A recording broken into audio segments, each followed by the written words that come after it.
Hello teachers, क्या हाल चाल? Welcome to my YouTube channel Mathmavens. I am Sumit Bansal. I hope you all are doing absolutely fine. Thank you very much for your support. आप लोग बहुत support कर रहे हो, मुझे बहुत अच्छा लगता है एज यूजुअल। जैसा कि मैं आपको बताता हूँ, I am really grateful to you.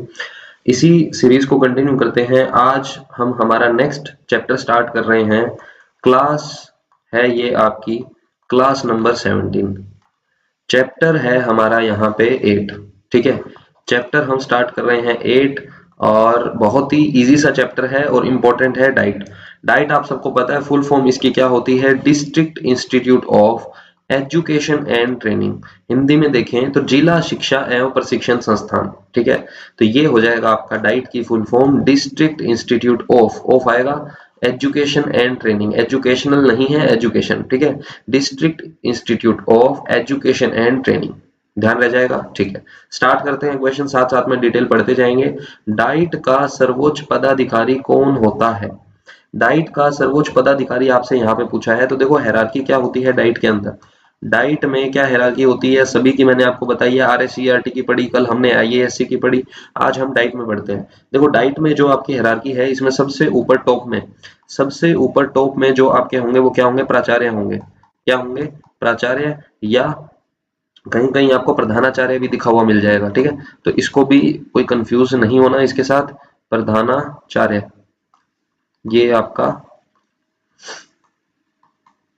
प्रधानाचार्य भी हो जाएगा। ठीक है, जिसका पद की अगर मैं बात करूं तो ये है आपके मुखिया, ऑब्वियस सी बात है। ठीक है, टॉप पे बैठे हैं तो मुखिया होंगे। लेकिन अगर ये पूछ लिया जाए कि इनका जो पद है वो किसके समकक्ष है, किसके समकक्ष है, तो डीईओ के समकक्ष है। डीईओ का मतलब आपका यहाँ पे क्या होता है? District education officer. क्या मतलब होता है? डिस्ट्रिक्ट एजुकेशन ऑफिसर, जिला शिक्षा अधिकारी के समकक्ष ये यहाँ पे इनका पद होता है। ठीक है, अब ये जो हमने प्राचार्य पढ़ा है, प्रधानाचार्य पढ़ा है, इसके बाद आगे का जो डिवीजन है वो दो पार्ट में मैं समझा देता हूँ आपको। एक तो आपका हो गया अकेडमिक, यानी कि अकादमिक हो गया ना। एक आपका हो जाएगा प्रशासनिक। क्या हो जाएगा? प्रशासनिक। ठीक है, ये चीज है। अब प्रशासनिक प्रबंधन में क्या है और इसमें क्या है? प्रबंधन लिख लो, अकादमिक प्रबंधन, और ये आ जाएगा आपका प्रशासनिक प्रबंधन। अब इनके अंदर आगे कौन कौन से आते हैं उनको समझते हैं। तो सबसे ऊपर आपका प्राचार्य होगा, प्राचार्य के नीचे, प्रिंसिपल के नीचे वाइस प्रिंसिपल होता है क्या? बिल्कुल होता है। तो ये आपका हो जाएगा उप प्राचार्य। उप प्राचार्य के नीचे आपका सीनियर लेक्चरर आएंगे, यानी कि वरिष्ठ व्याख्याता आएंगे। वरिष्ठ अध्यापक नहीं है, फर्स्ट ग्रेड गस्टेड की बात कर रहा हूँ, वरिष्ठ व्याख्याता। वरिष्ठ व्याख्याता से नीचे फिर आपको देखने को मिलेंगे व्याख्याता। ठीक है, तो ये आपके हो गए व्याख्याता। अगर हम बात करें प्रशासनिक प्रबंधन की, तो इसके अंदर आपका ऑब्वियसली कार्यालय अधीक्षक आ जाएंगे। ठीक है, प्रशासनिक की बात कर रहे हैं तो कौन आ जाएगा? कार्यालय अधीक्षक आ जाएंगे। फिर इसके नीचे रिकॉर्ड के लिए हमें क्या चाहिए? लेखाधिकारी चाहिए। क्या चाहिए? लेखाधिकारी। ये किसकी बात हो रही है? स्कूल की बात नहीं हो रही, डाइट की बात हो रही है। डाइट इंस्टीट्यूट की बात कर रहे हैं कि उसके अंदर डेजिग्नेशन किस किस की कौन कौन सी होती है, क्या हायरार्की है, उसकी हम बात करते हैं। ठीक है, आशुलिपिक लास्ट हो जाएगा आपका, आशुलिपिक। ठीक है, तो ये हायरार्की आपको समझनी है। इसमें हमें क्या पूछा है? डाइट का सर्वोच्च पदाधिकारी, तो सर्वोच्च तो आपके सामने ही है। कौन होता है सर्वोच्च पदाधिकारी? प्राचार्य होता है। कौन होता है? प्राचार्य। तो इसका सीधा सीधा ऑप्शन हमारा कौन सा करेक्ट हो जाएगा? सी हो जाएगा सर। प्राचार्य का जो पद है वो डीईओ के समकक्ष होता है, जिसको हम कहते हैं डिस्ट्रिक्ट एजुकेशन ऑफिसर। अगर आपसे पूछ लिया जाए कि डाइट का मुखिया कौन होता है, डाइट का मुखिया पूछ लिया जाए, तो भी हमें क्या टिक करना है? प्राचार्य यानी कि प्रधानाचार्य टिक करना है।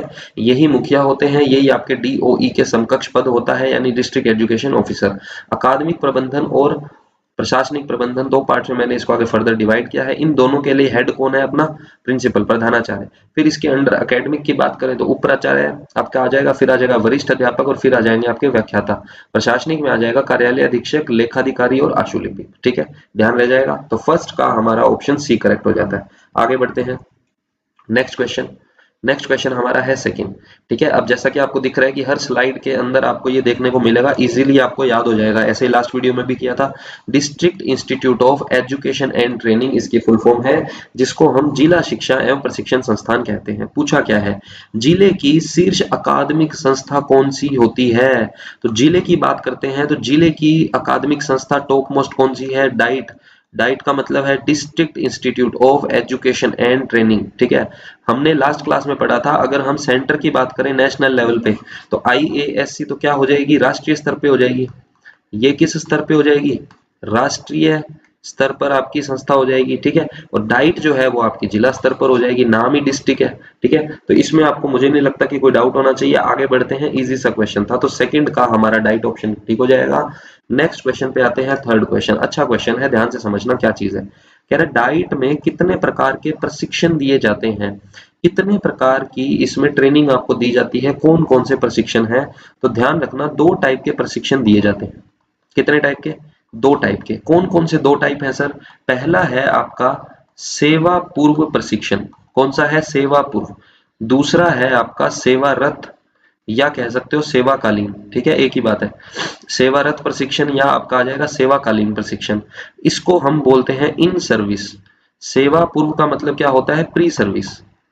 कौन सा होता है, प्री सर्विस, यानी कि पढ़ाने से पहले आपको जो ट्रेनिंग मिलती है BSTC कोर्स में, BLED कोर्स में, ठीक है, DLED में। तो ये वो चीज है। यहाँ पे हम किसकी बात कर रहे हैं, यहाँ पे हम बात कर रहे हैं आपका जो BSTC कोर्स है, 1st to 5th के जो टीचर्स होते हैं, या DLED जो कोर्स है। अच्छा, एक और फैक्ट याद रखना, ये जो DLED कोर्स है, ये स्टार्ट कब हुआ आपका, 2 वर्षीय DLED कार्यक्रम 2014-15 में स्टार्ट हुआ है, ठीक है। 2 वर्षीय कार्यक्रम DLED 2014-15 में स्टार्ट हुआ है। प्री सर्विस से मेरा मतलब है BSTC और DLED कार्यक्रम, यानी कि जो टीचर्स बनने के लिए आपको ट्रेनिंग होती है। प्राथमिक की बात कर रहे हैं, किसकी बात कर रहे हैं हम यहाँ, प्राथमिक शिक्षक की बात कर रहे हैं, ठीक है। प्राथमिक शिक्षक जो बनेंगे उनकी हम बात कर रहे हैं, किसके अंदर, प्री सर्विस के अंदर, ठीक है। सेवारत का मतलब क्या हो गया, सेवाकालीन का मतलब क्या हो गया, जो ऑलरेडी सर्विस में है, इन सर्विस। इनको क्या बोला जाएगा, इन सर्विस टीचर्स ट्रेनिंग, ठीक है। इन सर्विस टीचर्स ट्रेनिंग आपकी हो जाएगी, यानी कि जो ऑलरेडी सर्विस में है उनके समय समय पर कुछ कार्यक्रम आयोजित किए जाते हैं, जिसके अंदर उनको नवाचार से संबंधित ट्रेनिंग दी जाती है। किससे संबंधित, ये समझ लो कि नवाचारों से अवगत करवाया जाता है, नवाचारों से अवगत कराया जाता है, इससे संबंधित इनको ट्रेनिंग दी जाती है। तो डाइट में कितने प्रकार का प्रशिक्षण दिया जाता है सर, 2 प्रकार का प्रशिक्षण दिया जाता है। ऑप्शन ए हमारा यहाँ पे करेक्ट हो जाएगा। आई होप ये डिटेल्स आपको समझ में आ गई होगी। इससे रिलेटेड कोई क्वेश्चन बनेगा तो भी हम उसको फोड़ देंगे इजीली, ठीक है। अच्छा, अगर आपसे पूछ ले, चलो डाइट्स के बारे में थोड़ी बात करते हैं। डाइट जो है ना, डाइट है कितने राजस्थान में, अगर हमसे ये पूछा जाए डाइट है कितने, और इसकी स्थापना के लिए अनुशंसा किसने की सबसे पहले। देखो, मैंने आपको कल भी मैंने पढ़ाया था, उसके अंदर मैंने आपको बताया था कि राष्ट्रीय शिक्षा नीति 1986, उसके अंदर बात की गई थी स्थापना की, किसके स्थापना की, IASE की स्थापना की। मैंने आपको कल भी बताया था लास्ट क्लास में कि जो आपकी राष्ट्रीय शिक्षा नीति है, कौन सी है सर, राष्ट्रीय शिक्षा नीति 1986 जो है आपकी राष्ट्रीय शिक्षा नीति 1986, इसी के तहत मैंने आपको कल पढ़ाया था कि इन्होंने कहा कि IASE तो होना ही चाहिए। उसी प्रकार से मैंने आपको IASC का एक विभाग बताया था, प्रारंभिक शिक्षा विभाग। साथ में आपको ये भी बताया था कि डाइट के लिए क्या क्या काम करता है, क्या नहीं करता, सारी डिटेल मैंने आपको वहां बताई थी। RC मेहरोत्रा समिति ने सिफारिश की थी RSCERT, तो ये सारा मैपिंग करके पढ़ेंगे ना तो इजीली आपको याद होगा, दिमाग में बैठ जाएगा कंपैरिजन से, ठीक है। तो राष्ट्रीय शिक्षा नीति ने यहाँ डाइट्स के लिए भी बात की थी कि हर जिले में एक डाइट की स्थापना तो करनी ही चाहिए। अब ये डाइट की स्थापना कितने चरण में हुई, देखो इसको लेकर ना 2 अलग अलग मत हैं, लेकिन मैं इसको फॉलो करूंगा। हालांकि ऑफिशियल वेबसाइट पे भी इसमें 2 दे रखे हैं। एक तो बोल रहा है कि 6 चरणों में स्थापना हुई राजस्थान में, एक जगह तो आपको मिलेगा कि 6 चरणों में स्थापना हुई राजस्थान के अंदर, बात कर रहा हूं मैं। अच्छा, उससे पहले ये बताओ मुझे, राजस्थान में डाइट हैं कितने, अगर आपसे पूछ लिया जाए राजस्थान में डाइट कितने हैं, तो 33 डाइट्स हैं राजस्थान में हाल फिलहाल, ठीक है। जो हमारे जिले थे, हर जिले का एक डाइट के हिसाब से, अभी नए जिले बने हैं तो आने वाले टाइम में हो सकता है और डाइट हमारे पास आ जाए, ठीक है। अच्छा, करंट की अगर बात करें तो एक आपको फैक्ट याद रखना है, बाइट, डाइट से याद रखना है बाइट, ठीक है। बाइट क्या होता है, ये district institute of education and training है। ये आपका क्या हो जाएगा, block institute of education, block institute of education and training. Block institute of education and training जो है आपका, block institute of education and training, ये आपका हो जाएगा बाइट। क्या हो जाएगा, बाइट। तो बाइट का सर क्या करें, तो आपको याद रखना है कि करंट में राजस्थान में 4 बाइट प्रस्तावित है। कितने बाइट प्रस्तावित है, 4, कि ब्लॉक लेवल पे हमारे इंस्टीट्यूट होने चाहिए, थोड़े से डाइट से ऊपर हो जाएंगे, डाइट 33 है। तो डाइट का और अपने स्टेट का, उन दोनों के बीच की कड़ी आप समझ सकते हो बाइट को, ठीक है। तो block institute of education and training, Rajasthan में 4 प्रस्तावित है, ये आपको याद रखना है, ठीक है। हम बात कर रहे थे डाइट्स की, डाइट्स है कितने 33। एक तरफ तो दिया हुआ है कि डाइट का 33 जो है, डाइट का स्थापना की हम बात करें 2 चरणों में हुई है। कितने चरणों में? 2 चरणों में। कैसे याद रखेंगे? पहला चरण आपको याद रखना है जून 1995। जून 1995 कितने जिलों के अंदर स्थापना की गई इस टाइम पे? 14 जिलों के अंदर, ठीक है। और बाकी दूसरी जो हुई है वो आपकी हुई है 1 साल बाद, यानी कि अक्टूबर 1996 में। और कितने जिलों में हुई है? जो बच गए, जो बच गए शेष जिले हैं उतनों में हुई है। अब सुनो, यहाँ पे एक जगह आपको 6 चरणों में मिलेगा, लेकिन हम देखो इसको फॉलो करेंगे 2 चरण वाले को। ऐसा मैं क्यों कह रहा हूँ? क्योंकि ये क्वेश्चन ऑलरेडी आ चुका है किसमें? RPSC school lecturer. RPSC school lecturer Sanskrit department जो होता है ना अपना, संस्कृत डिपार्टमेंट के भी एग्जाम होते हैं अलग से, आपको पता है। तो संस्कृत डिपार्टमेंट वाले में आरपीएससी स्कूल लेक्चरर 2020 के अंदर ये क्वेश्चन पूछा जा चुका है कि डाइट की स्थापना कितने चरणों में की गई। तो वहां आयोग ने 2 चरणों को सही माना है, तो हम यही मानेंगे। हालांकि ये फैक्ट दे रखा है डाइट की अजमेर वाली ऑफिशियल वेबसाइट पे, ठीक है। और ये जो 6 चरण वाला फैक्ट है ये दे रखा है आरएससीईआरटी की जो मार्गदर्शिका निकलती है उसके अंदर ये था, ठीक है। तो ये चीज आपको याद रखनी है। अगर मान लो बिल्कुल ही डिटेल में ही पूछ लिया जाए, अगर आपसे ये पूछ लिया जाए कि आरएससीईआरटी की मार्गदर्शिका के अनुसार डाइट कितने चरणों में स्थापना हुई, तो अब आपको 6 चरण करने हैं। अदरवाइज हम 2 चरणों के साथ जाएंगे, क्योंकि ये क्वेश्चन ऑलरेडी पूछा जा चुका है और वहां पे उसको यही सही माना गया है। तो इसमें आपको दोनों फैक्ट ये वाले भी याद रखने हैं जो मैंने आपको बताए हैं अभी। कौन से? कि जून 1995 में पहला चरण पूरा हुआ जिसमें 14 जिलों में डाइट की स्थापना की गई। फिर अक्टूबर 1996 में बाकी जो हमारे बचे हुए हैं उनके अंदर भी स्थापना कर दी गई, ठीक है। तो 2 चरणों के अंदर डाइट की स्थापना की गई। किसकी अनुशंसा पर की गई? किसकी अनुशंसा पर की गई? राष्ट्रीय शिक्षा नीति 1986 की। याद हो जाएगा, कोई दिक्कत नहीं है, ठीक है।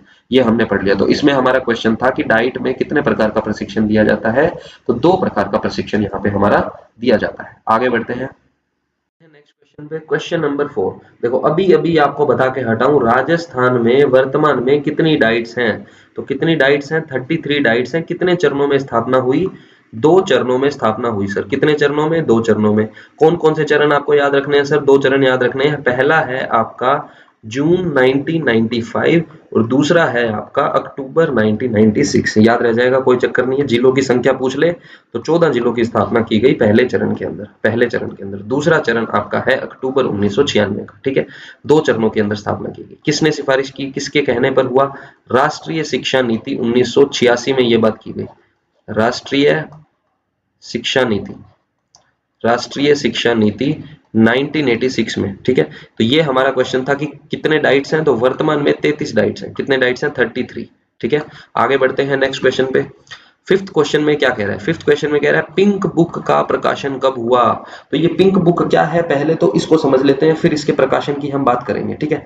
ध्यान से समझना क्या चीज है। देखो, एमएचआरडी, एमएचआरडी आपको पता है, ठीक है, ministry of human resources and development, ये है आपकी, जिसका वर्तमान में नाम क्या कर दिया गया है? शिक्षा मंत्रालय। वर्तमान में आपकी एनईपी 2020 में नाम वापिस इसका क्या कर दिया गया है? शिक्षा मंत्रालय। इसका भी पूरी टाइमलाइन आपको मैं एक बार पहले वाली क्लासेस में बता चुका हूं, जो स्टार्टिंग से फॉलो कर रहे हैं उनको पता होगा कि पहले ये शिक्षा मंत्रालय ही था, बाद में एमएचआरडी किया गया, अब वापिस इसको क्या कर दिया गया है? शिक्षा मंत्रालय कर दिया गया है, ठीक है ना। तो पूरी टाइमलाइन आपको मैंने समझाई थी। अब हुआ क्या यहाँ पे, आपको क्या याद रखना है? बात है सर नवंबर, बात है कब की? नवंबर 1989 की बात है, नवंबर 1989 की। क्या हुआ था ऐसा 1989 में? नवंबर 1989 में एमएचआरडी ने अपनी एक प्रकाशित की पुस्तिका, जिसके अंदर एक पुस्तिका प्रकाशित की, एक पुस्तिका प्रकाशित की जिसको हम कह रहे हैं, क्या कह रहे हैं? हम कह रहे हैं pink guide book, pink guide book. अब ये बुक क्या है, क्यों प्रकाशित की, क्या चीज है इसमें, उसकी हम बात करते हैं। देखो, स्थापना मैं आपको ऑलरेडी पहले बता चुका हूं, ठीक है। बात चल रही थी 1986 में। 1986 में राष्ट्रीय शिक्षा नीति में उन्होंने विचार रखा कि एक अपने पास डाइट होनी चाहिए हर जिले के अंदर। तो एमएचआरडी जो वर्तमान शिक्षा मंत्रालय है, इन्होंने क्या कहा? एक पुस्तक निकाली अपनी, प्रकाशित की, पिंक गाइड बुक। इसके अंदर इन्होंने क्या बताया? इसके अंदर इन्होंने ये बताया कि जो डाइट की आप बात कर रहे हो, उनके शिक्षकों का प्रशिक्षण कैसे होगा, उनकी ट्रेनिंग कैसे होगी। डाइट में जो टीचर्स हैं आपके, उनकी ट्रेनिंग क्या देनी है, कैसे देनी है, इन सब की बात किस में की गई है? पिंक बुक में की गई है। किसने प्रकाशित की? एमएचआरडी ने नवंबर 1989 में, शिक्षा मंत्रालय के नाम से जिसको हम जानते हैं।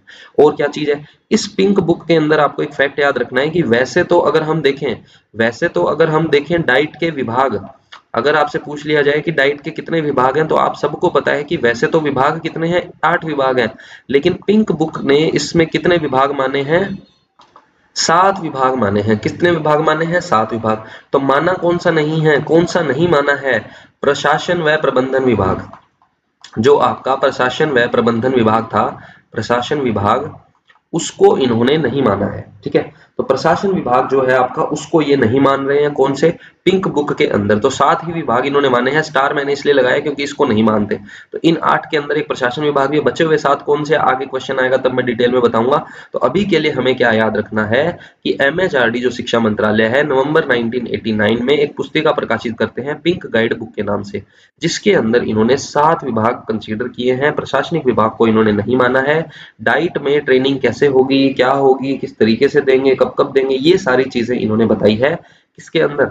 पिंक गाइड बुक के अंदर। किसने बताई है? एमएचआरडी ने। किसने प्रकाशित की? शिक्षा मंत्रालय जो है आपका। ठीक है, अच्छा एक और फैक्ट आपको यहाँ पे याद रखना है एमएचआरडी का।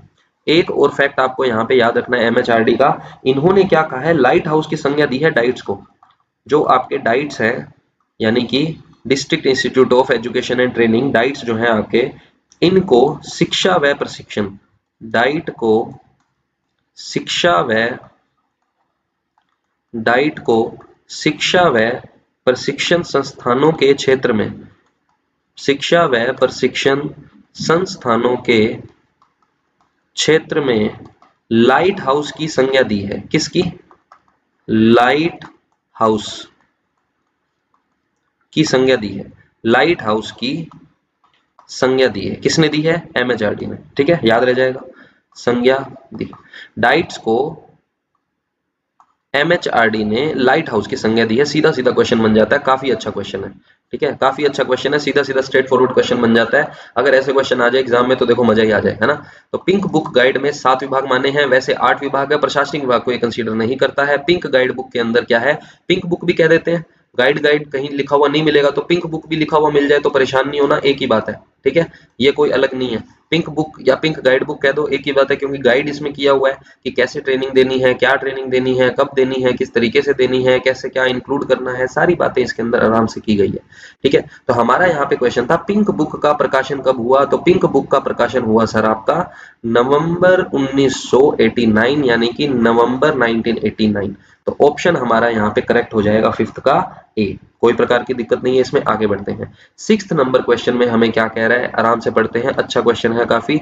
निम्नलिखित में से कौन सी संस्था जिला स्तर पर अन्य शैक्षिक संस्थानों के लिए कुशल एवं प्रभावी कार्यों के निष्पादन में गति निर्धारक भूमिका निभाने की अपेक्षा की जाती है? तो कौन सी संस्था है जो जिला स्तर पे ये पूछ रहा है? तो इतनी देर से हम पढ़ रहे हैं diet diet diet, district institute of education and training.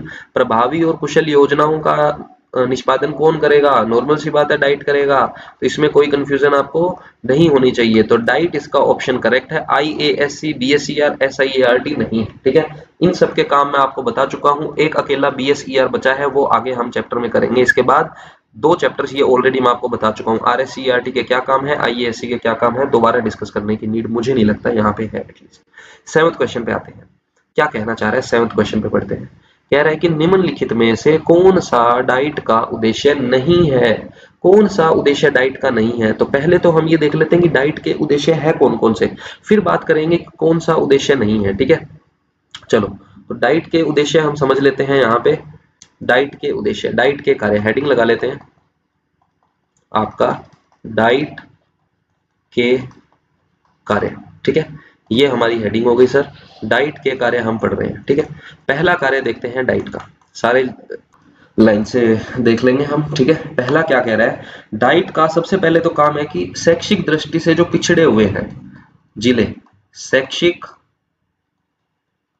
दृष्टि से पिछड़े क्षेत्रों को खोजकर, शैक्षिक दृष्टि से पिछड़े क्षेत्रों को खोजकर उनके लिए शिक्षा की व्यवस्था करना, खोजकर उनके लिए शिक्षा की व्यवस्था करना, उनके लिए शिक्षा की व्यवस्था करना, एक काम तो ये होगा। देखो पूरा पूरा लिखने का कोई फायदा नहीं है, मैं आपको मेन मेन चीज बता देता हूँ। एक आपको याद रखना है प्राथमिक शिक्षा।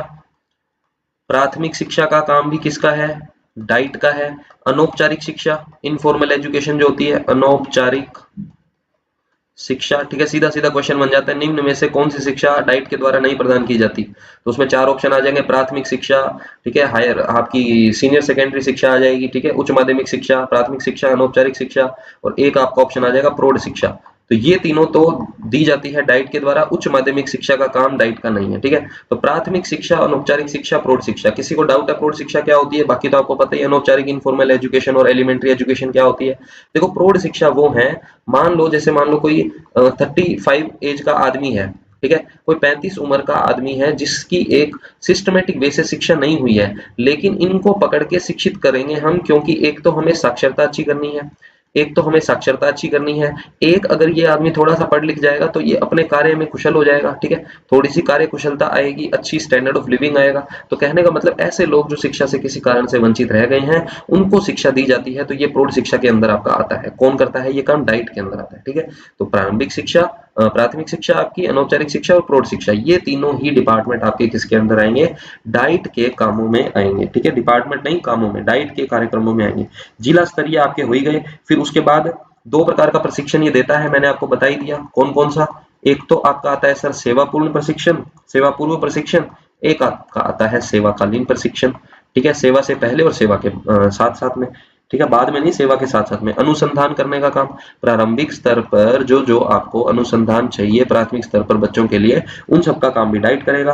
अनुसंधान व विस्तार सेवा कह सकते हो, ठीक है, कैसे एक्सपेंड करना है हमें, अनुसंधान व विस्तार सेवा। उसके बाद नवाचार, ठीक है, प्राथमिक व, अच्छा उच्च माध्यमिक नहीं, लेकिन उच्च प्राथमिक तो होएगा ही ना, प्राथमिक प्लस उच्च प्राथमिक।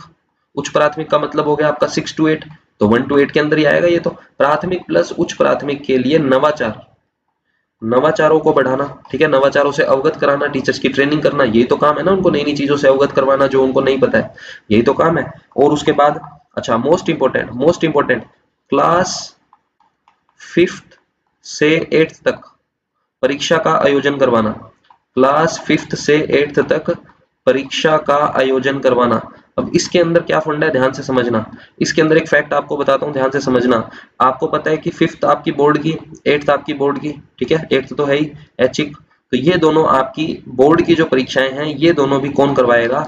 डाइट करवाता है। ये कौन से करवाता है? डाइट करवाता है। इसको ये जो 8th की करवाने की मिली है, कब मिली ये स्वीकृति? पहले जो 8th की परीक्षा लेता था वो BSER लेता था, board of secondary education Rajasthan, जो आपके अभी 10वीं और 12वीं की परीक्षा लेता है ना। 10वीं और 12वीं की परीक्षा कौन लेता है? BSER। तो 8th की परीक्षा भी पहले BSER लेता था, लेकिन वर्तमान के अंदर 8th की परीक्षा का जो जिम्मा है वो किसको दे दिया गया है? ये डाइट को दे दिया गया है सर। कब दे दिया गया? डेट याद रख लेना, 2019-20 की बात है, ज्यादा पुरानी नहीं, लेटेस्ट ही बात है। तो 2019-20 में डाइट को 8th क्लास की भी जिम्मेदारी दे दी गई है, 5th की तो थी इसके पास, ठीक है। तो इन दोनों कक्षाओं के जो एग्जाम है वो कौन करेगा? डाइट कंडक्ट करवाएगा। तो 5th through 8th मैंने लिख दिया, परीक्षा का आयोजन कौन करवाएगा? आपका डाइट करवाएगा। इंपॉर्टेंट है, मैंने स्टार लगा दिया इस पे, याद रह जाएगा, कोई चक्कर नहीं है। आगे देखते हैं, आगे देखते हैं, और इसमें क्या है? जिला स्तर पर, हाँ। अच्छा देखो, वैसे तो अगर हम देखें इसकी नोडल एजेंसी, अगर डाइट की नोडल एजेंसी आपसे पूछ लिया जाए कि डाइट की नोडल एजेंसी कौन सी है, तो मैंने आपको लास्ट वीडियो से लास्ट क्लास में बताया था, जब हमने RSCERT पढ़ा था। RSCERT जो है उसके अंडर में आपका डाइट आएगा। प्रारंभिक शिक्षा विभाग होता है, आपको अलग से मैंने बताया था, है ना। डाइट का पहला पहला विभाग ही मैंने आपको ये बताया था, प्रारंभिक शिक्षा विभाग। तो RSCERT जो है वो नोडल एजेंसी है किसकी? डाइट की। लेकिन अब यहाँ पे आपको एक फैक्ट क्या याद रखना है कि जो माध्यमिक शिक्षा बोर्ड है आपका BSER, BSER के लिए, BSER के लिए जिला स्तरीय, जिला स्तरीय, जिला स्तरीय जो होगा आपका नोडल एजेंसी के रूप में कार्य कौन करेगा?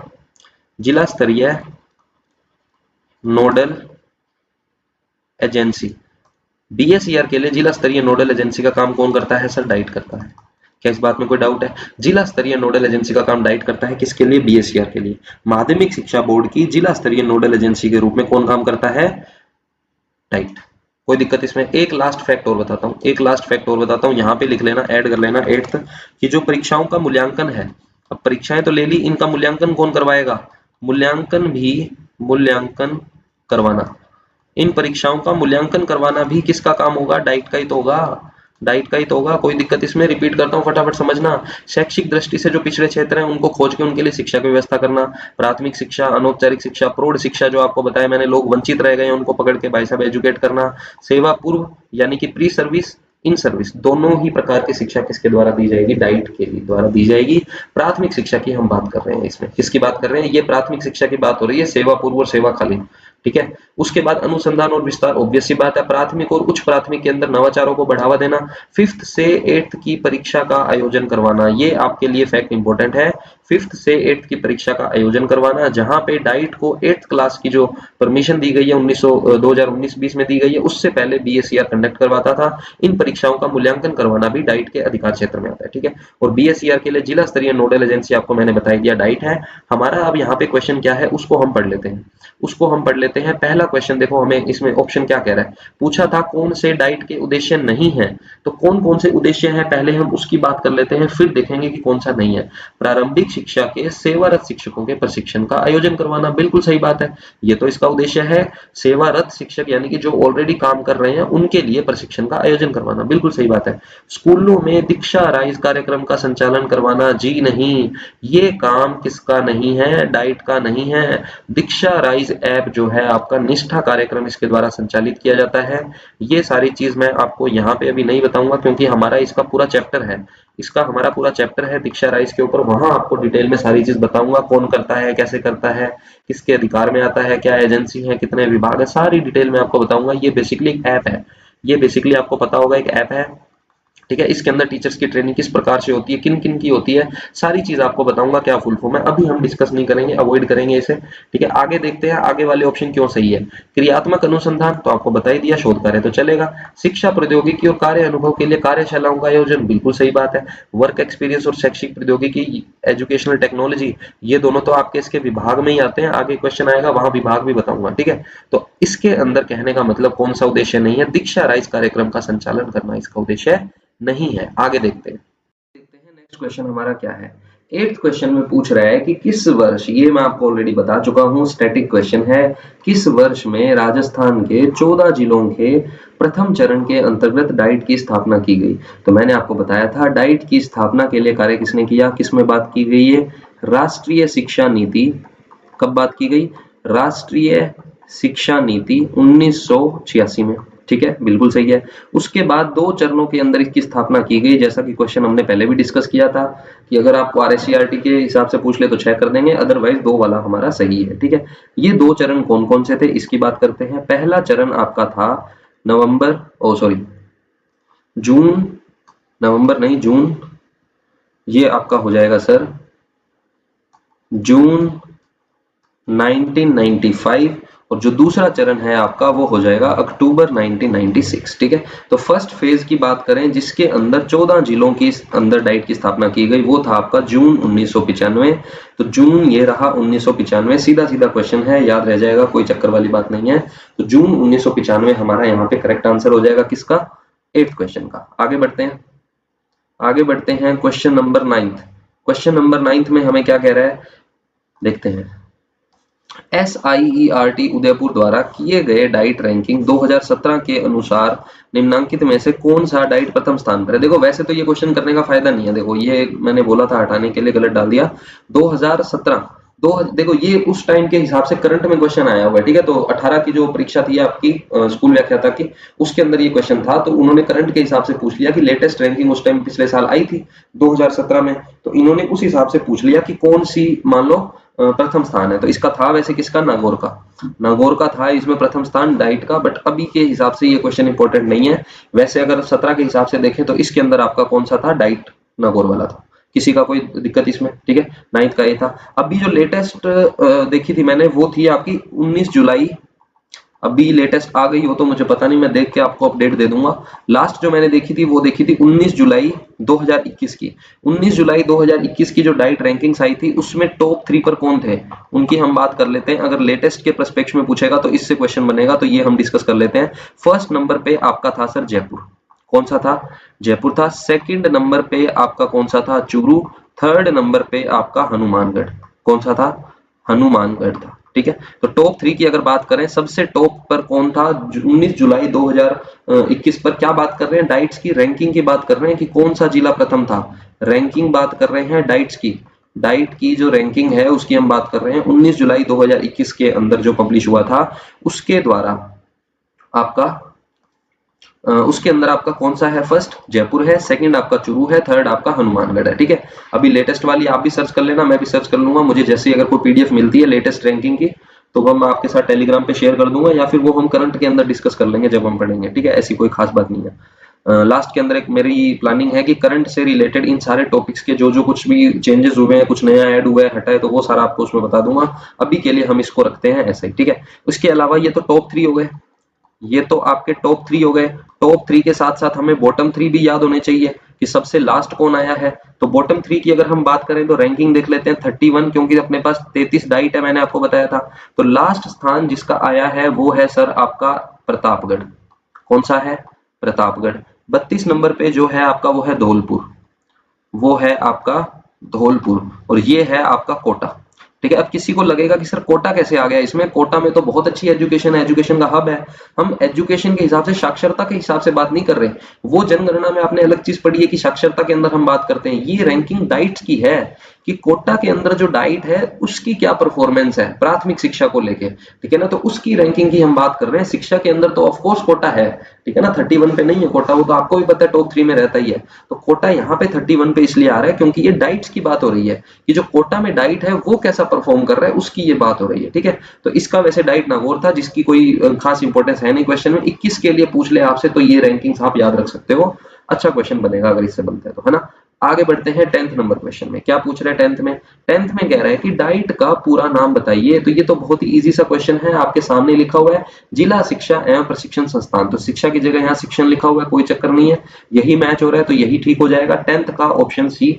आगे बढ़ते हैं विदाउट एनी फर्दर डिले। चलो 11th में क्या पूछ रहा है? 11th में कह रहा है कि डाइट की स्थापना से संबंधित एमएचआरडी द्वारा जारी दिशा निर्देश पुस्तिका कौन सी है? तो मैंने आपको बताया था एमएचआरडी ने नवंबर 1989 में एक पुस्तक निकाली थी, मार्गदर्शिका निकाली थी, जिसका नाम क्या था? जिसका नाम था सर आपके pink guide book, pink guide book. ठीक है, ये दिशा निर्देश की बुक निकाली थी, इसके अंदर आपके सारे काम थे। तो पिंक गाइड आपका ऑप्शन ए करेक्ट हो जाएगा। क्या क्या था सर इसके अंदर?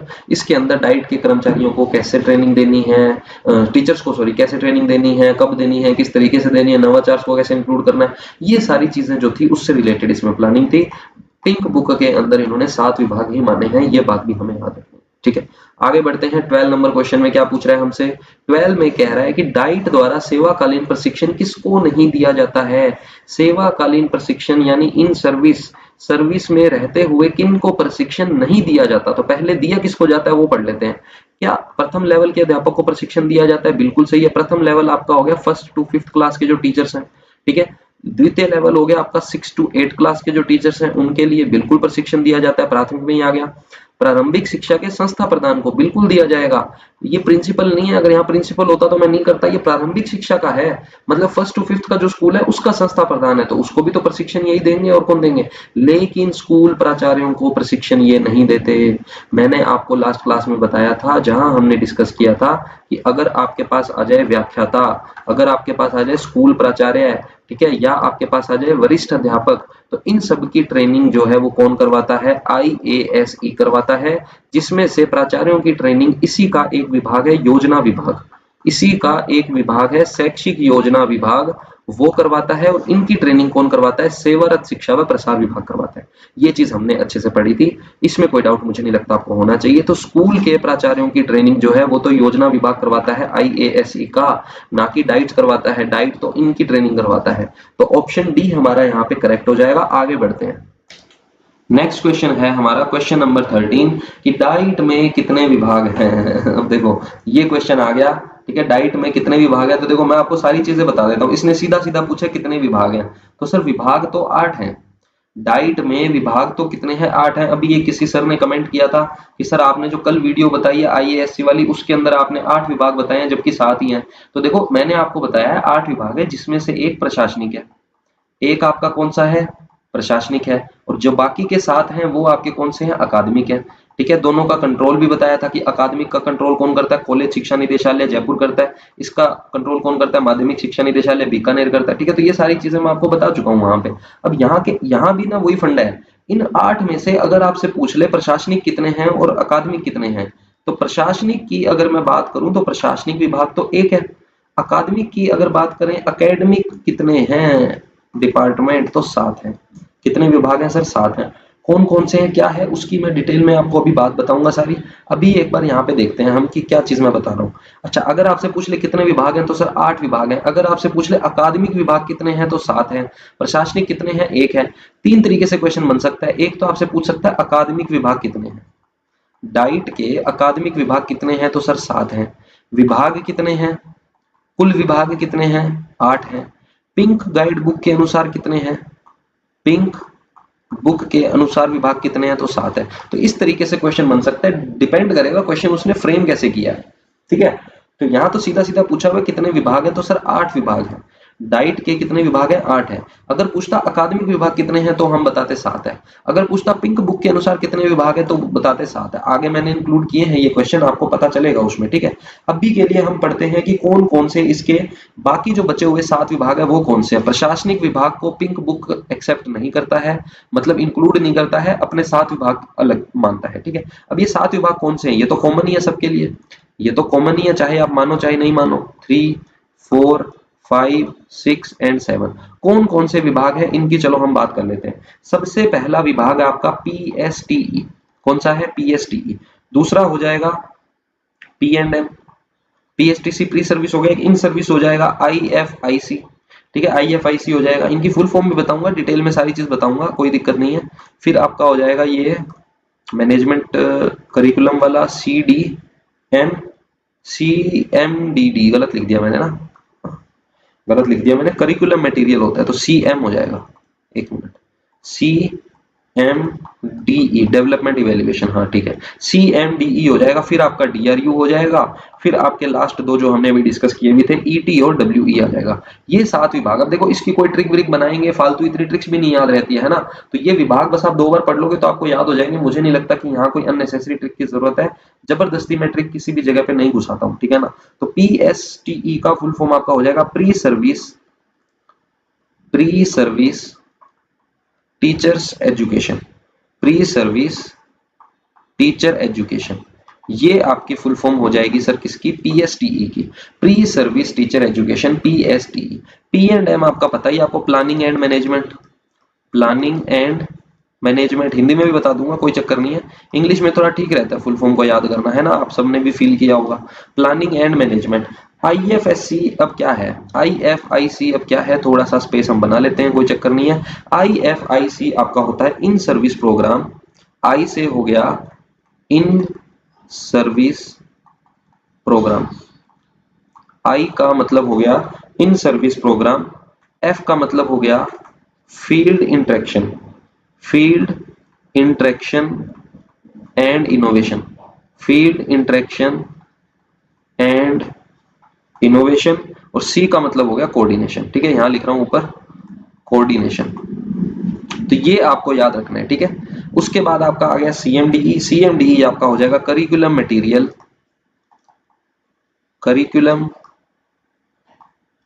Material development evaluation, curriculum material development evaluation. ये आपका हो जाएगा CMDE डिपार्टमेंट। DRU आपको पता ही है, district resource unit, district resource unit, district resource unit. ये आपका हो जाएगा educational technology, educational technology, educational technology. और लास्ट आपका है वर्क एक्सपीरियंस। ठीक है, वर्क एक्सपीरियंस का सब्जेक्ट भी होता है, आपको पता होगा स्कूल्स में। ठीक है, सेंटर के स्कूल में तो होता ही है, तो वर्क एक्सपीरियंस आपका हो गया। ठीक है, तो ये सारे डिपार्टमेंट है। क्या क्या इनका नाम हिंदी में भी बताएं क्या, चलो देखो, वर्क एक्सपीरियंस तो आपका हो गया कार्य अनुभव, इसमें तो कुछ खास नहीं है। कार्य अनुभव विभाग के अंदर जैसे आपकी ये शिक्षा आती है, जैसे आपकी मूल्यों की शिक्षा है, समाज सेवा की शिक्षा है, SUPW करके एक सब्जेक्ट होता था। ठीक है ना, तो वो स्काउट हो गया जैसे, स्काउट हो गया। तो ये सारी चीजें आपकी इसके अंदर आती है कार्य अनुभव के अंदर, ठीक है। एजुकेशनल टेक्नोलॉजी आपको बताने की जरूरत नहीं है, शैक्षिक प्रौद्योगिकी हो गया, क्या हो गया, शैक्षिक प्रौद्योगिकी, ठीक है।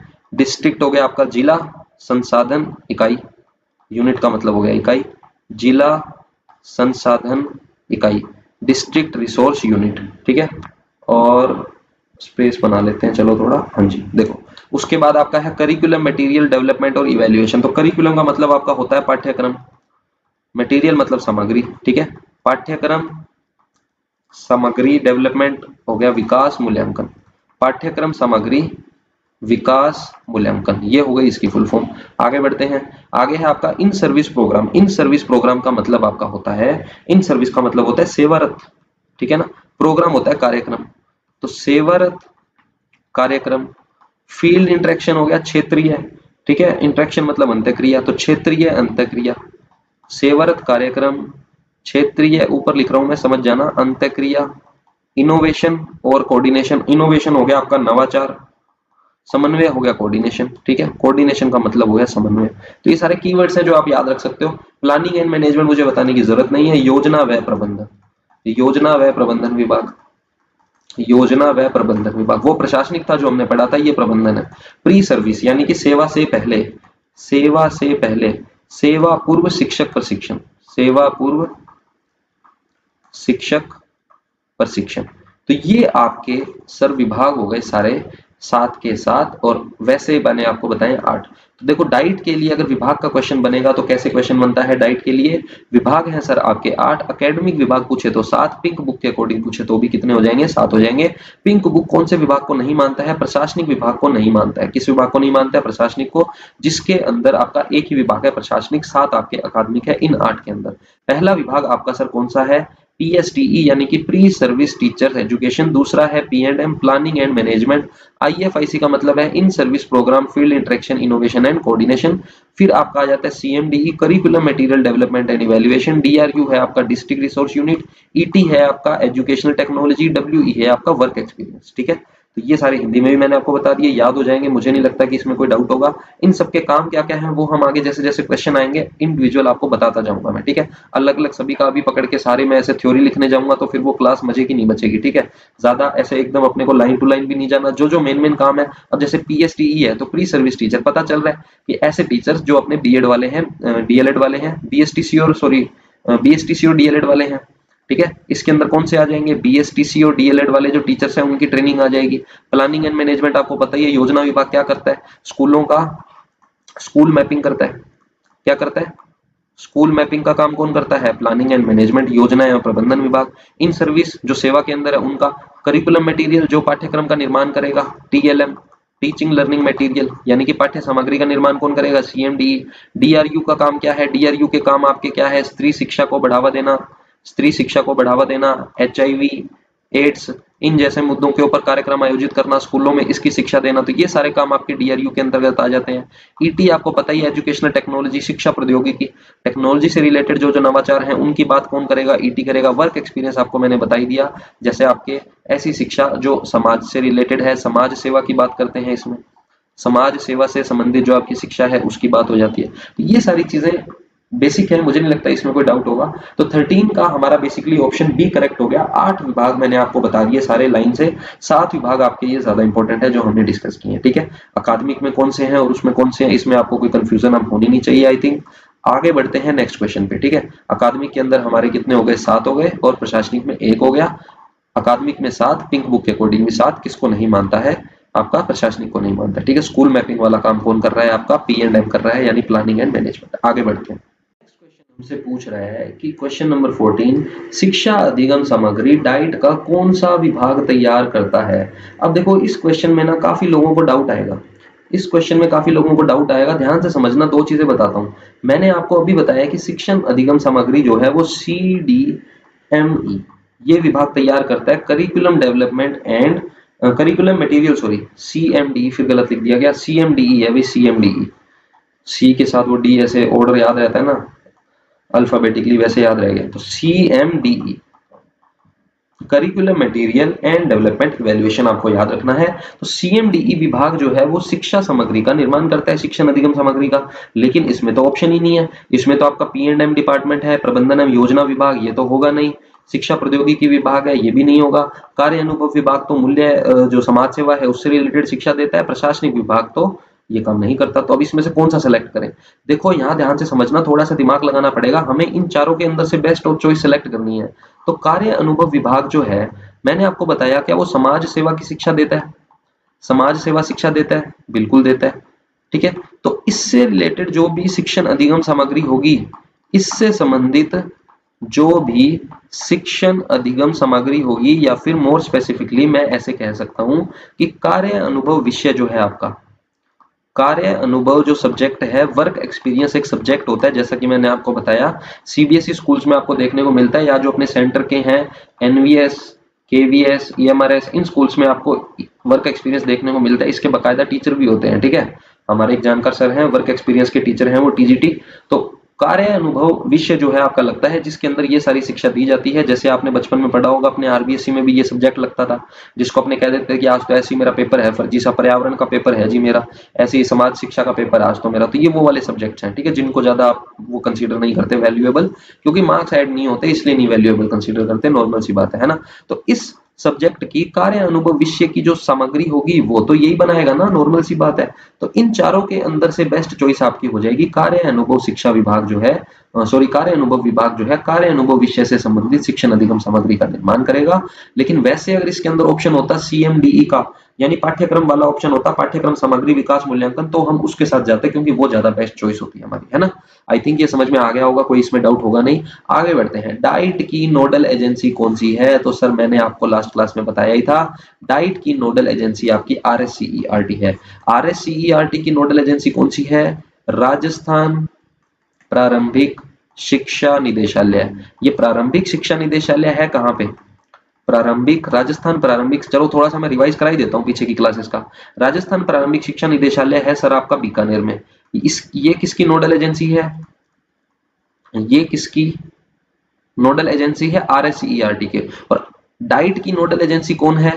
आरएससीईआरटी। आरएससीईआरटी की नोडल एजेंसी, एरो को फॉलो करना, डाइट की आरएससीईआरटी, आरएससीईआरटी की राजस्थान प्रारंभिक शिक्षा निदेशालय। अच्छा, राजस्थान प्रारंभिक शिक्षा निदेशालय तो सर बीकानेर में है, लेकिन बीकानेर में राजस्थान माध्यमिक शिक्षा निदेशालय भी तो है। बिल्कुल सही बात है, राजस्थान माध्यमिक शिक्षा निदेशालय ये भी है। प्रारंभिक हो गया, माध्यमिक हो गया, तो सर कॉलेज वाला कहाँ है? कॉलेज शिक्षा निदेशालय किस कहाँ पे है? तो मैंने आपको लास्ट क्लासेस में सारे निदेशालय बताए थे, कौन सा कहाँ पे है। तो कॉलेज शिक्षा निदेशालय जो है आपका, वो सर आपका जयपुर में है। वो आपका कहाँ पे है? जयपुर में है। अच्छा, इनका काम क्या क्या है? कॉलेज शिक्षा निदेशालय जो है वो अकेडमिक कंट्रोल रखता है, अकादमिक नियंत्रण रखता है। किसका? अकादमिक नियंत्रण इसके पास है। किसका अकादमिक नियंत्रण है? आईएएसई का। आईएएससी आपको मैंने बताया था, institute of advance studies in education, है ना, ये मैंने आपको बताया था। और बीकानेर में है, एक आपका अजमेर में है। तो इन दोनों की अकादमिक नियंत्रण किसके पास है? कॉलेज शिक्षा निदेशालय के पास। राजस्थान माध्यमिक शिक्षा निदेशालय के पास इसका प्रशासनिक नियंत्रण है। कौन सा है? प्रशासनिक। ठीक है, तो हमारा क्वेश्चन तो था डाइट की नोडल एजेंसी, तो डाइट की नोडल एजेंसी है सर आपकी आरएससीईआरटी। मुझे नहीं लगता इसमें आपका कोई डाउट होगा। आगे बढ़ते हैं क्वेश्चन नंबर 16 पे। ठीक है, 16 नंबर क्वेश्चन में हमें क्या कह रहा है? 16 नंबर क्वेश्चन में कह रहा है पिंक बुक के अनुसार डाइट जो है वो कितने विभाग में विभाजित है? तो मैंने आपको बताया ही था अभी कि अगर ऐसा स्पेसिफिकली पूछ ले पिंक बुक करके, तो पिंक बुक के अनुसार तो सर 7 ही विभाग हैं।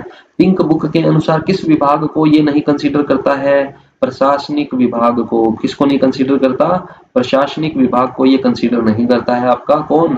पिंक बुक गाइड किसने जारी की थी? एमएचआरडी, जिसको हम शिक्षा मंत्रालय कहते हैं, ministry of human resources and development, जिसका नाम बदलकर शिक्षा मंत्रालय कर दिया गया है। ठीक है, एजुकेशन मिनिस्ट्री ईएम कर दिया गया है। अच्छा, इसने पब्लिश कब की थी? ये पब्लिश कब की थी? पब्लिश की थी सर नवंबर 1989 में। कब की थी? नवंबर 1989 में। याद रह जाएगा, किसी प्रकार की कोई दिक्कत नहीं है। आगे बढ़ते हैं, 7 विभाग इसके ठीक हो गए। राज्य स्तर पर डाइट का संबंध किससे है? बहुत ही प्यारा क्वेश्चन है, बहुत ही प्यारा क्वेश्चन है, काफी फैक्ट इसमें मैं आपको बताऊंगा। अच्छा क्वेश्चन है, डाइट का संबंध राज्य स्तर पर किससे है? पहले ये समझ लेते हैं डाइट। पहले समझ लेते हैं डाइट का किस किस लेवल पर संबंध होगा, फिर हमें देखना है कि किस किस से है। तो डाइट का जो संबंध है वो हम चार तरीके से पढ़ेंगे, चार तरीके से पढ़ेंगे। एक तो पढ़ेंगे राष्ट्रीय स्तर पे डाइट का संबंध किससे है, किस पे, राष्ट्रीय स्तर पे। दूसरा हम पढ़ेंगे राज्य स्तर पे किससे है, फिर हम पढ़ेंगे जिला स्तर पे किससे है, जिला स्तर पर इसका संबंध किन संस्थानों से है, और फिर आपका स्थानीय तो आ ही जाएगा, स्थानीय स्तर पर इसका संबंध किससे। ठीक है, बारी बारी से पढ़ते हैं, ध्यान से समझना। तो राष्ट्रीय स्तर पे इसका संबंध होता है सर आपके राष्ट्र की सर्वोच्च संस्था, आपको पता ही है, शिक्षा में एनसीईआरटी आ जाएगी, और कौन सी आ जाएगी, एनसीटीई आ जाएगी, और कौन सी आ जाएगी, निपाह आ जाएगी। ठीक है, इन सब के बारे में भी थोड़ी थोड़ी जानकारी दे देता हूँ, जिसको अपने न्यूपा के नाम से जानते हैं। पहले इसका नाम न्यूपा था, बाद में बदल के निपाह कर दिया गया था, आपको पता ही होगा, है ना। तो एक ही चीज है, नाम बदल के बस निपाह कर दिया गया, बाद में कब किया चलो बता ही देता हूँ मैं, पहले थोड़ा सा और देखते हैं आगे। तो राष्ट्रीय स्तर पे डाइट का संबंध है एनसीईआरटी, एनसीटी और निपाह से, कोई दिक्कत नहीं है। राज्य स्तर की बात करें तो राज्य में तो इसकी नोडल एजेंसी आपको पता ही है, आरएससीईआरटी है, तो इससे संबंध तो होगा ही। और प्रौढ़ शिक्षा भी देता है ये, तो प्रौढ़ शिक्षा निदेशालय भी आएगा। कौन आएगा, प्रौढ़ शिक्षा निदेशालय। फिर आपकी काउंसिल ऑफ आ जाएगी elementary education, Rajasthan council of elementary education यानी आरसीईई, राजस्थान प्रारंभिक शिक्षा परिषद से भी इसका संबंध है। जिला स्तर पे बात करें तो जिला स्तर पे डाइट का संबंध, डाइट मत लिख देना, एक तो जिला परिषद से हो गया, ठीक है, जिला परिषद से हो गया, और आपका कौन हो गया, बीआरसीएफ हो गया, अच्छा वो तो स्थानीय में आ जाएगा। जिला के अंदर और आपका अधिकारी हो गया कौन सा, एडीपीसी, एडीपीसी आ गया आपका। एडीपीसी क्या होता है, एडिशनल डिस्ट्रिक्ट प्रोजेक्ट कोऑर्डिनेटर होता है, आपको पता ही है, एडीपीसी आ गया। और कौन आ गया, स्थानीय, स्थानीय के अंदर आपके स्कूल आ गए, एक तो स्कूल से संबंध होगा डाइट का, ऑब्वियस सी बात है, और किससे होगा, बीआरसीएफ और सीआरसीएफ, ये भी याद रख सकते हो, बीआरसीएफ और सीआरसीएफ। क्या है ये क्या नहीं है, इसके बारे में आपको मैं डिटेल में बताता हूं, ध्यान से समझेंगे एक एक चीज। पहले हम बात कर लेते हैं एनसीईआरटी की। एनसीईआरटी की फुल फॉर्म सभी को पता है, national council of education research and training, national council of educational research and training सबको पता है। एनसीटीई की बात कर लेते हैं, ठीक है, एनसीटीई या डिटेल में बता ही दूं सबके बारे में, बता दें, चलो आओ बताते हैं, सबके बारे में बता देते हैं। सबसे पहला पढ़ते हैं एनसीईआरटी, ठीक है, थोड़ी थोड़ी चीज बता देता हूँ फुल फॉर्म के साथ साथ काम वाम। एनसीईआरटी जो है हमारी, ये सबसे पहले ध्यान रखेंगे एक स्वायत्त शासी संस्था है। कैसी संस्था है, स्वायत्त शासी संस्था है। और इसके अलावा क्या ध्यान रख सकते हैं कि इसका जो अध्यक्ष है एनसीईआरटी का जो अध्यक्ष होता है, उसका डेजिग्नेशन क्या है, वो प्रशासनिक निदेशक होता है। वो क्या होता है, प्रशासनिक निदेशक यानी कि डायरेक्टर होता है। ठीक है, ध्यान रह जाएगा, कोई दिक्कत नहीं है। अब बात करते हैं इसकी स्थापना की। एनसीईआरटी की अगर मैं बात करूं तो इसकी स्थापना कब हुई थी, स्थापना हुई थी सर 1 सितंबर 1961। मैंने आपको पहले भी बताया था जब हमने आरएससीईआरटी पढ़ा था, 1961 में एनसीईआरटी की स्थापना, फिर 2 साल बाद 63 में आरआईई की स्थापना। ठीक है, वो सारी चीज मैं आपको यहाँ बताऊंगा।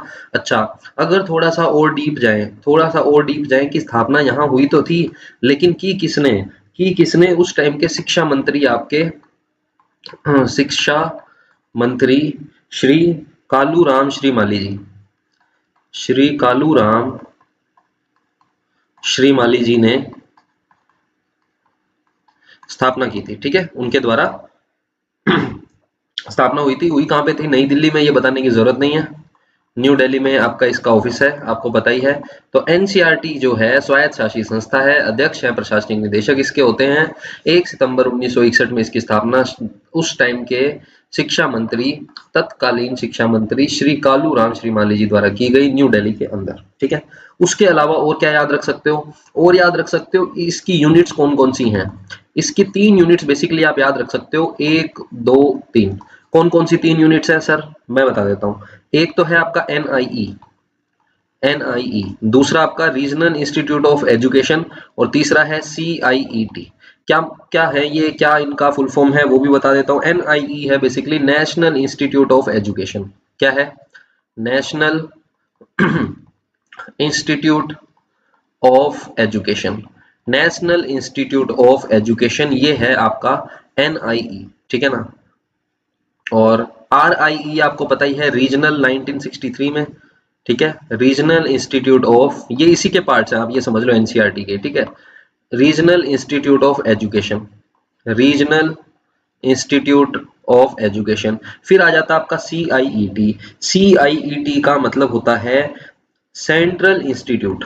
सी का मतलब हो गया सेंट्रल, सेंटर नहीं central, central institute of, central institute of education teacher, याद रह जाएगा, कोई चक्कर नहीं है, किसी प्रकार की कोई दिक्कत इसमें। CIET हो गया central institute of, central institute of education teacher, ठीक है, कोई दिक्कत इसमें। तो ये आपके तीनों हो गए। है कहाँ पे, है कहाँ पे सर, न्यू दिल्ली में, है कहाँ पे, न्यू दिल्ली के अंदर ये, ठीक है। हिंदी में अगर देखें तो ये आपका क्या हो जाएगा, राष्ट्रीय शिक्षा संस्थान हो जाएगा, ये आपका हो जाएगा क्या, राष्ट्रीय शिक्षा संस्थान, ये आपका क्या हो जाएगा, राष्ट्रीय शिक्षा संस्थान हो जाएगा। ये आपका क्या हो गया, रीजनल, रीजनल का मतलब क्षेत्रीय, तो क्षेत्रीय शिक्षा संस्थान हो जाएगा, लिखने की आगे जरूरत नहीं, आप समझ ही जाओगे। ये हो गया केंद्रीय, ये क्या हो गया आपका, केंद्रीय शैक्षिक प्रौद्योगिकी संस्थान, केंद्रीय शैक्षिक प्रौद्योगिकी संस्थान। अच्छा मैंने टीचर्स लिख दिया, नहीं नहीं नहीं नहीं, नहीं। टेक्नोलॉजी, एजुकेशन टेक्नोलॉजी, ये टीचर्स तो कुछ बना ही नहीं ना, एजुकेशन टेक्नोलॉजी, ये तो कोई सेंस नहीं बना, education teacher. Central institute of education technology, educational technology, ठीक है, ये चीज आप याद रख सकते हो। एजुकेशन टेक्नोलॉजी आपको पहले सब्जेक्ट में बताया था। तो केंद्रीय शैक्षिक, ये आपका हो गया केंद्रीय शैक्षिक प्रौद्योगिकी संस्थान, प्रौद्योगिकी मतलब टेक्नोलॉजी, केंद्रीय शैक्षिक प्रौद्योगिकी संस्थान, ठीक है, थोड़ा सा लिखने में हो जाता है कई बार, कोई चक्कर नहीं है। तो ये आपका हो गया क्षेत्रीय शिक्षा संस्थान, और ये हो गया राष्ट्रीय शिक्षा संस्थान, ये हो गया केंद्रीय शिक्षा संस्थान। किसकी बॉडीज हैं ये, किसके यूनिट्स हैं, एनसीईआरटी के। स्वायत्त शासित संस्था, अध्यक्ष होता है प्रशासनिक निदेशक। 1 सितंबर 1961 में स्थापना, उस टाइम के शिक्षा मंत्री श्री कालूराम श्रीमाली द्वारा न्यू दिल्ली के अंदर किया गया, ये भी न्यू दिल्ली में ही है, ठीक है। तो ये हमारा हो गया एनसीईआरटी। और फिर इसके बाद क्या बताया था मैंने, एनसीईआरटी हो गया। फिर हमने बात की थी एनसीटीई की। अब एनसीटीई के बारे में भी पढ़ लेते हैं। एनसीटीई क्या चीज है, देखो देखो ध्यान से समझना, थोड़ा सा स्पेस हमें चाहिए, यहाँ पे बता देता हूँ। सेकंड नंबर पे हमारा आता है एनसीटीई, ज्यादा कुछ है नहीं, मेन मेन चीज आपको बता देता हूँ मैं, ठीक है। एनसीटीई क्योंकि अलग से चैप्टर होते तो इसका आराम से और डिटेल में हम करते डिस्कशन। सबसे पहले तो full form, national council, national council for, of नहीं है, फॉर है, national council for teachers education, national council for teacher education, यानी कि हिंदी में अगर बात करें तो राष्ट्रीय अध्यापक शिक्षा परिषद, राष्ट्रीय अध्यापक, राष्ट्रीय अध्यापक शिक्षा परिषद, राष्ट्रीय अध्यापक शिक्षा परिषद, छोटा ही आएगा ना, हाँ, राष्ट्रीय अध्यापक शिक्षा परिषद, ये आपकी हो जाती है इसकी फुल फॉर्म, ठीक है। स्थापना कब हुई सर, स्थापना कब हुई वो बताओ। स्थापना इसकी होती है इसके बाद में, एनसीईआरटी के बाद में 21 मई 1973, 21 मई 1973 को इसकी स्थापना है। किसकी स्थापना की बात कर रहे हैं, एनसीटीई की, याद रह जाएगा 21 मई 1973। है कहाँ पे, न्यू दिल्ली, बताने की जरूरत नहीं है, सेम ही है, सारे न्यू दिल्ली के हैं ये। न्यू दिल्ली में आपकी, नई दिल्ली में स्थापना हुई। इसके अंदर ना 4 क्षेत्रीय समितियां, रीजनल आप याद रख सकते हो इसके अंदर, और अगर थोड़ा सा डीप में जाएं, 4 क्षेत्रीय समितियां आती है इसके अंदर।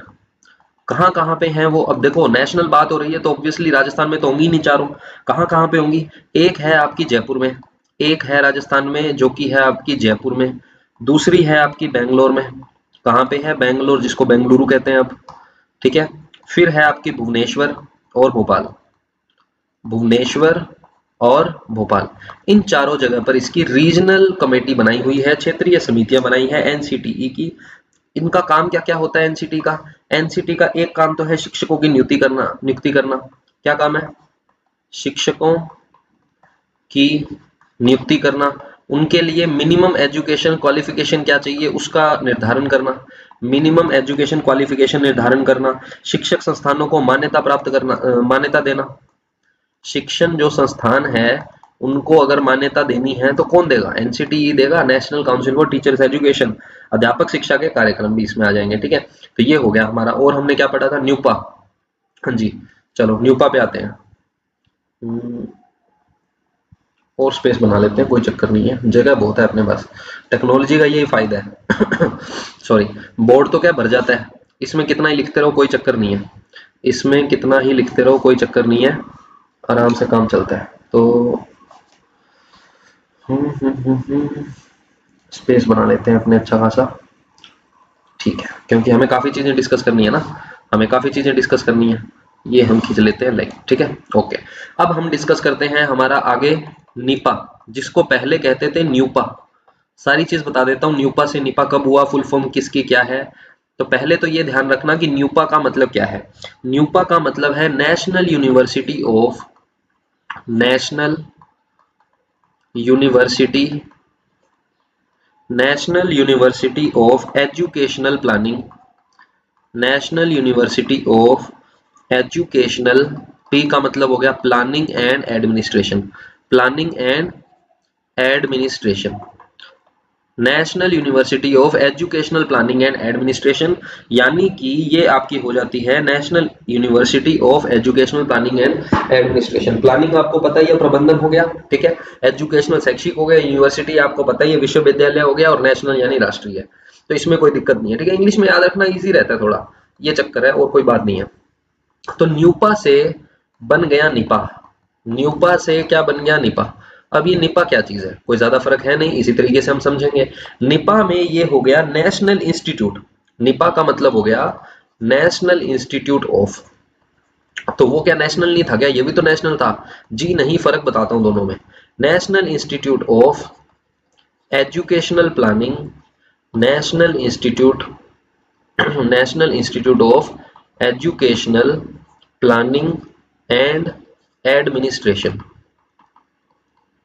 National institute of educational planning and administration. और इसका नाम बदलकर रखा कब गया? ये इसका नाम रख दिया गया सर 1979 में, 1979 में। अच्छा, स्थापना मैंने नहीं बताई, ये जो है आपका 1962 का है। बेसिकली क्या था कि आपका एशिया और जो प्रशांत सागर है, प्रशांत क्षेत्र है, बेसिकली एशिया और प्रशांत क्षेत्र, इसके आसपास के एरिया, उन सब के लिए मिला के एक सिंगल यूनिवर्सिटी बना दी गई, न्यूपा, ठीक है। अब उसके लिए क्या किया गया? एशिया क्षेत्र के लिए यूनेस्को केंद्र जो है वो दिल्ली को रखा गया, दिल्ली को आपका यूनेस्को केंद्र रखा गया। क्या रखा गया? यूनेस्को केंद्र के रूप में दिल्ली को चुना गया।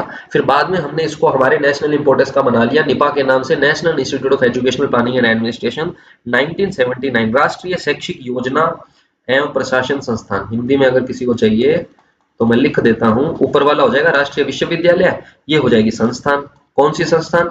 शैक्षिक योजना व, शैक्षिक योजना, प्लानिंग योजना व एडमिनिस्ट्रेशन, एडमिनिस्ट्रेशन का मतलब आपका क्या हो गया? प्रशासन, योजना व प्रशासन संस्थान, ये संस्थान बना दिया। क्या बना दिया? संस्थान। तो राष्ट्रीय शैक्षिक योजना व प्रशासन संस्थान, ये आप इसको याद रख सकते हो, ठीक है। अच्छा, एक और चीज, इसको आपका इसके अंदर विभाग, अगर वैसे तो इतना हमारे है नहीं, चलो सिलेबस में बताया तो 10 विभाग आते हैं इसके अंदर। इसके अंदर अगर विभाग पूछे तो कितने आते हैं? 10 आते हैं। और इसके अलावा और क्या बताएं? अच्छा, संस्था कैसी है? स्वायत्त शासी है, ऑब्वियस सी बात है। कैसी संस्था है? स्वायत्त शासी संस्था है, ठीक है, इसमें भी कोई डाउट हमें होना नहीं चाहिए। तो इसके अलावा और क्या बताएं?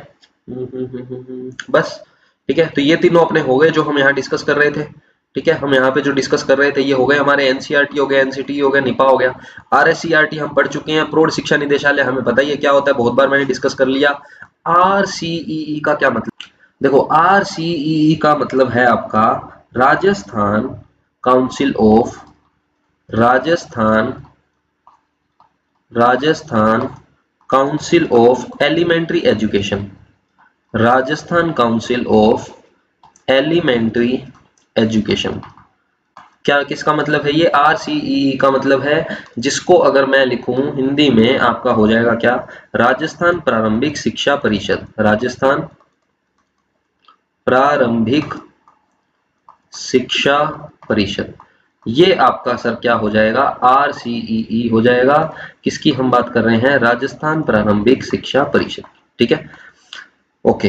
तो ये हम डाइट से ज्यादा दूर निकल गए, चलो कोई बात नहीं, इन्फॉर्मेशन तो देनी थी कहीं ना कहीं, यहाँ डिस्कस कर लिया, कोई चक्कर नहीं है। एडीपीसी जिला परिषद बताने की जरूरत नहीं है किस सेंस में यूज कर रहे हैं। अब बात करते हैं एडीपीसी की। एडीपीसी बेसिकली आपका क्या होता है, additional district project coordinator. Additional district project coordinator. ठीक है, क्या मतलब है इसका, क्या मतलब है इसका, इसका मतलब है अतिरिक्त जिला परियोजना समन्वयक। ये आपका है अतिरिक्त जिला परियोजना समन्वयक। ठीक है, अतिरिक्त जिला परियोजना समन्वयक, ध्यान रह जाएगा, कोई दिक्कत नहीं है। स्कूल लेवल पे, स्थानीय स्तर पे डाइट का किससे संबंध होगा, स्कूल से होगा। अब ये बीआरसीएफ और ये सीआरसीएफ क्या है, चलो इसकी भी बात कर लेते हैं लगे हाथ। तो बीआरसीएफ बेसिकली आपका ब्लॉक रिसोर्स सेंटर फैसिलिटेटर हो जाएगा। तो ये हो जाएगा आपका block resource centre, block resource centre facilitator. ठीक है, और अगर बात करें सीआरसीएफ की, किसकी बात करें हम, सीआरसीएफ की, तो सीआरसीएफ आपका क्या हो जाएगा, क्लस्टर रिसोर्स, क्या हो जाएगा, क्लस्टर रिसोर्स सेंटर फैसिलिटेटर। ठीक है, ये हो जाएगा आपका सेंटर फैसिलिटेटर। रिपीट करता हूं, अभी सारा आपको समझ में आ जाएगा, कोई चक्कर नहीं है, घबराने की जरूरत नहीं है। बैक हो जा भैया। हाँ,